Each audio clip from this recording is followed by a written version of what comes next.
রাজ্যে পালাবদলের পর শিল্পে গতি, রেলেও গতি। সেই গতি আনতে হাওড়া বর্ধমান কর্ড লাইনে এবার বসছে ফোর্থ লাইন চন্দনপুর এবং শক্তিগড় স্টেশনের মধ্যে।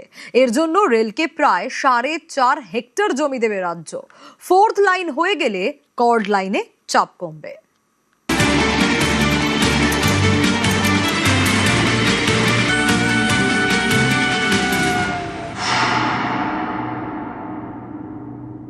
যেহেতু এখন একটা ওয়েস্ট বেঙ্গলে মানে অনেক কিছু ধরুন অনেক ইন্ডাস্ট্রিয়ালাইজেশন হওয়ার একটা চান্স আছে, অনেক লোক ইন্টারেস্ট শো করছে, সুতরাং আমাদের ট্রান্সপোর্টেশনটা কিন্তু ভীষণ স্ট্রং অ্যান্ড রিজিড হতে হবে।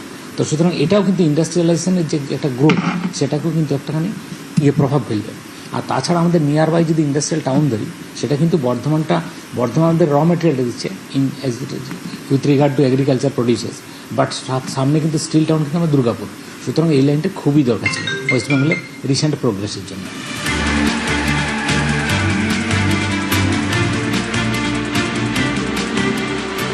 হাওড়া বর্ধমান কর্ড লাইন, এই রেল রুট ধরে মেন লাইনের থেকেও কম সময়ে হাওড়া এবং বর্ধমানের মধ্যে যাতায়াত করা যায়। তাই কর্ড লাইনে লোকাল, মেল এক্সপ্রেস এবং মালগাড়ির চাপ অত্যন্ত বেশি। এই চাপ কাটাতে দরকার ছিল ফোর্থ লাইনের, কিন্তু বাধা জমি। রাজ্যে পালা বদলের পর সেই বাধা কেটেছে।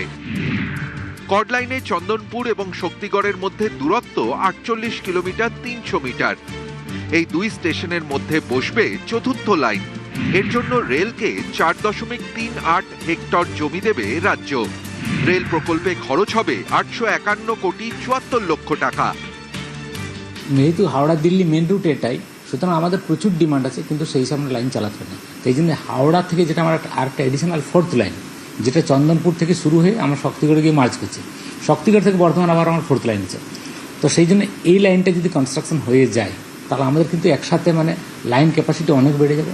সাইমেলটেনিয়াসলি অলরেডি বর্ধমানে একটা সাবারবানের খুব একটা ডিমান্ড আছে, সুতরাং সাবারবান ট্রেনগুলো চালাতেও আমাদের খুব সুবিধা হবে। হাওড়া বর্ধমান কর্ড লাইনে এখন দিনে 83টি যাত্রীবাহী ট্রেন চলে, পণ্যবাহী ট্রেন চলে 32টি। নতুন প্রকল্পে 95টি ছোট সেতু এবং 8টি বড় সেতু হবে।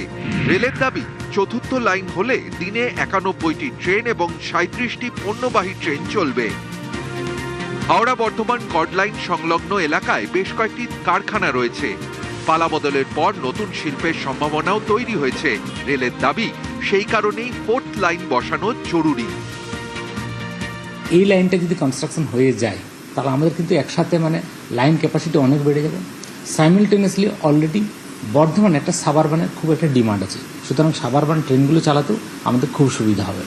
আর আদারওয়াইজ যেহেতু এখন একটা ওয়েস্ট বেঙ্গলে অনেক কিছু ধরুন অনেক ইন্ডাস্ট্রিয়ালাইজেশন হওয়ার একটা চান্স আছে, অনেক লোক ইন্টারেস্ট শো করছে, সুতরাং আমাদের ট্রান্সপোর্টেশনটা কিন্তু ভীষণ স্ট্রং অ্যান্ড রিজিড হতে হবে। তো সুতরাং এটাও কিন্তু ইন্ডাস্ট্রিয়ালাইজেশনের যে একটা গ্রোথ সেটাকেও কিন্তু একটাখানি প্রভাব ফেলবে। আর তাছাড়া আমাদের নিয়ার বাই যদি ইন্ডাস্ট্রিয়াল টাউন ধরি, সেটা কিন্তু বর্ধমানদের র মেটেরিয়ালটা দিচ্ছে with regard to agriculture producers, but সামনে কিন্তু স্টিল টাউন কিন্তু আমার দুর্গাপুর। সুতরাং এই লাইনটা খুবই দরকার ছিল। পূর্ব রেলের আধিকারিকরা অবশ্য বলছেন, রাজ্যের সঙ্গে তাদের আলোচনাতে বারবার ধরে উঠে এসেছে শিল্প প্রসঙ্গ।